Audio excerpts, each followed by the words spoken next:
It's frigid out there. So here with the forecast is lead meteorologist Ken Mahan. Ken, it's cold, brother. It's so cold, I ditched the tie and shirt for a turtleneck. So is this the trend for the rest of the season? That's a very interesting question. And yes, it is very, very cold out there. New England is in the midst of a pretty deep, cold polar blast.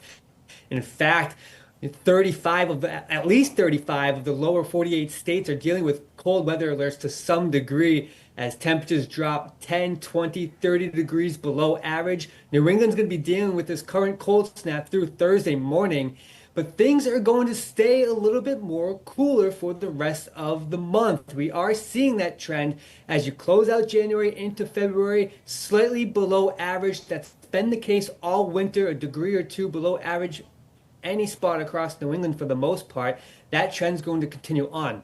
The reason? La Nina. La Nina is weak, but it is in place, and that actually will make the setup a little bit more variable, meaning that jet stream is a little more chaotic, allowing it to bend and bow more south and bringing colder air into the region from the north.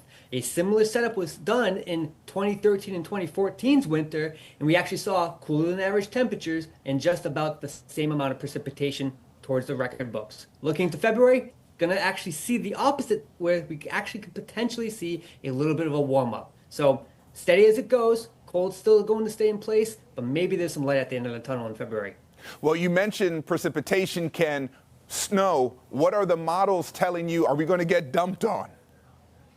That's very interesting. Boston has already seen more snow versus the entire season from last year. We're up over 12.5 inches, just under 10 from last winter. So we have seen more snow activity this winter. We're just past halftime. We still have about a month and a couple weeks left of meteorological winter. So things are looking like there are more chances for snow to enter the region. Going back to La Nina, in terms of precipitation, that jet stream has been sitting over New England for the most part this winter. It's been brought down to the south a little bit more, which has made some near misses for even more snow, but we have seen more increased storm frequency through the region, and we're going to expect that moving in for the rest of winter. Looking at basically how things are going to set up for February as we turn the end of the month, it's going to look like we have just about above average to just a normal average chances of precipitation. With La Nina, you end up seeing a little bit more of an inside track with storms. That's why you see a little bit more shades of green across parts of New Hampshire, Vermont, and Western Mass. I'll be investing in more turtlenecks, that's for sure, Ken. Meteorologist Ken Mahan, as always, thank you for joining us. Anytime. Stay warm. For daily access to Boston Globe Today, all segments and episodes are available on demand in the Boston Globe app by clicking Watch.